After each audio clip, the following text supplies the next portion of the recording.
परत एकदा रिफ्रेशमेंट करता येईल. त्यावेळेपर्यंत तुझी सगळी परिस्थिती निवडलेली असते. मला सांगा काय सांगितलं? 8 महिन्याचा बॅड पॅच आहे. 8 महिने फाईट करायचं, 8 महिने लढायचं, राईट. पण त्याचं उत्तर त्याला त्याचा बॅड पॅच शोधता आला नाही, कारण त्याची आकलन शक्ती तिथपर्यंत जाणं शक्य नव्हतं ना. त्यांनी कधी व्यवसाय केला. आता व्यवसाय त्याचा हा व्यवसाय म्हणलं, प्रोफेशन आहे म्हणलं तर गोष्ट वेगळी आहे. पण त्यांनी स्वतःचा असं कष्ट करून पैसा कमवलेला नाहीये. ईश्वर भक्तीच्या नाव देऊन त्यांनी जे काय एक प्रकारे दक्षिणा किंवा भिक्षा मिळेल ते स्वीकारून त्याच्यावर जगलेला आहे तो.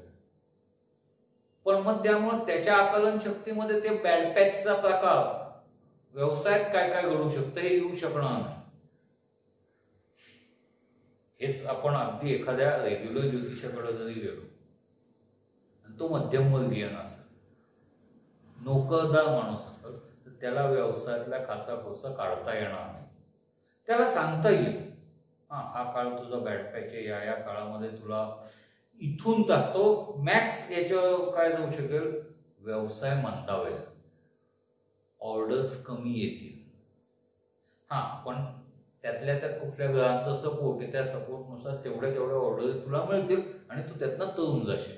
खूप मोठ्या अपेक्षा ठेवू नको. ते आता तो नोकरदार माणूस त्या हिशोबाने सांगणार, हा माणूस या पारलौकिक माणूस या हिशोबाने सांगणार. एक लक्षात घ्या, प्रत्येकाचा अनुभव जेवढा त्याचं जग तेवढं. लक्षात येतंय मी काय म्हणतोय ते, की प्रत्येक वेळेला प्रत्येक परीक्षांशी जुळतं, 100% जुळत का नाही. मी तुम्हाला पहिलं उदाहरण लक्षावधी रुपयांचं दिलं एवढ्याच करता, की सुख जसं आहे तसं दुःख देखील.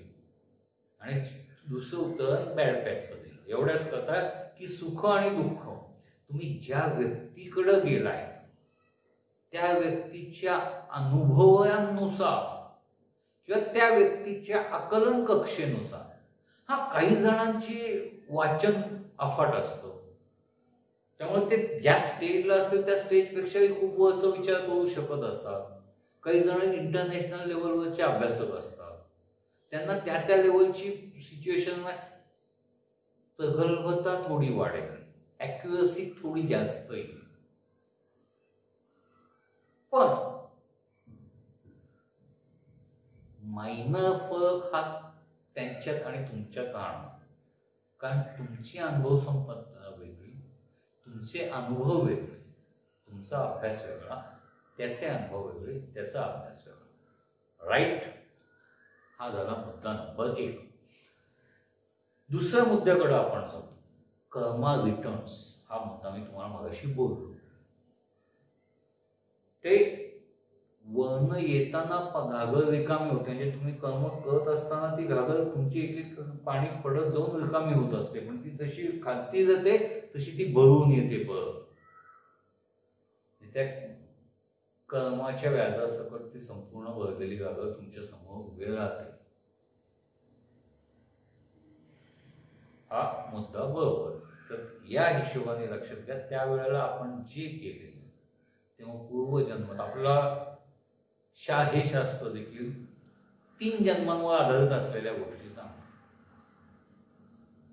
पूर्वजन्मी तुम्ही काय केलंय, या जन्मात तुम्ही काय करतात, काय करणार आहात. प्रत्येक तुम्हाला फाट्यावर 2 मार्ग दिसतात, त्या 2 पैकी कुठल्या मार्गाने तुम्ही जाणार, तुम्हाला काय मिळणार, पुढच्या जन्मी त्याचं उत्तर काय असणार. हे ज्या वेळेला तुम्ही स्टडी करायला जाता त्यावेळेला, आता हे तुम्हाला रेफरन्स सकट सांगतो, हे सगळं भृगु संहिता आणि नाडी संहिता मध्ये लिहिलेलं आहे. मी त्याच्यातले 1-2 ग्रंथ वाचलेले, संपूर्ण संहिता मिळालेली नाही मला आजही. ते 1-2 ग्रंथ मला वेगवेगळ्या ठिकाणी जाऊन त्यांच्या घरी बसून किंवा त्यांच्या इथं बसून ते वाचावे लागलेत, कारण अशा जी जुनी चांगली पुस्तकं आहेत जी आता सापडत नाहीत किंवा मिळत नाहीत, दुर्मिळ होत चालले, कोणी देत नाही तुम्हाला घरी वाचायला. अरे वाचनालयात ना आणलेलं पुस्तक जी पानं दुमडणार आहे तुम्ही, अशी पुस्तकं तुम्हाला कोण देणार? त्यामुळे ते त्यांच्या दारात बसून वाचावे लागतं, हे महत्वाचा मुद्दा. तर त्यानुसार आपण जे कर्म करतो ते कर्म तुमच्याकडे परत येत असतं. मग त्याचा विलय करता येतो का? हो, येतो. लय आणि विलय दोन्ही शक्य असतात. त्याच्यावरच हे शास्त्र आधारित असतं. प्रत्येक वेळेला शास्त्राचं गणित असतं आणि त्या गणितानुसार तुम्ही चालत तर त्याचा लय विलय व्यवस्थित होऊ शकतो. अगदी छोटं उदाहरण, समजा